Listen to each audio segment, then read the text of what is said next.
কেন আজহার নাকি মাজার একজন আছে, আগে ওরা খাইছে এখন এরা খেতে চায় না, কি বলছে না? বাইরে রাজনীতি করবেন স্বনামে আসে, আড়াইলে আপনার লেগে রাজনীতি করেন, জামাতে জয়েন করেন, আপত্তি নেই তো, অন্য একটা দলে জয়েন করেন।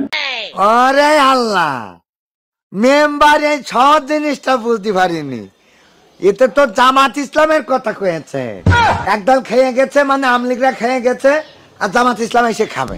এই যে জামাত ইসলামের কথা গেছে, এই তো জামাত ইসলাম কি খায়? জামাতরা খায় না, তাহলে খায় কারা? এই আমাদের কথা গেছে। ওরে আল্লাহ রে, ওরে ভাইপা, এখন তাহলে বুঝতে পারিছি ধানের বারে ফেরিয়েছে মালটা না। তুমি কি চাঁদাবাজি করো? না। তোমার দল করে? না। তা তোমার দল করে না, তুমি করে না, তাহলে তোমার মাথা গরম হচ্ছে কি দেখি আমার এটা বুঝাই দাও।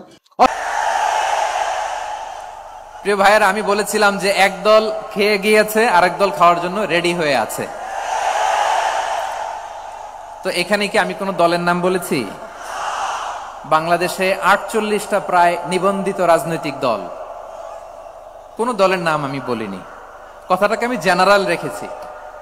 দায়ীদের বৈশিষ্ট্যই এটা, দায়ীরা জেনারেলি কথা বলে, যার যেই মেসেজ নেয়ার তারা সেখান থেকে নিয়ে নেয়।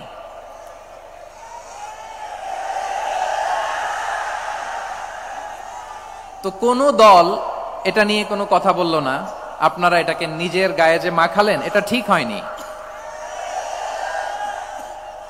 আমি বলবো যে এটা খুবই অনভিপ্রেত হয়েছে। কোন দলকে টার্গেট করে বা কোন দলের পক্ষে আমরা কখনো কথা বলি না। আমরা কোরআনের পক্ষে কথা বলি, ইসলামের পক্ষে কথা বলি, ঠিক কিনা বলেন?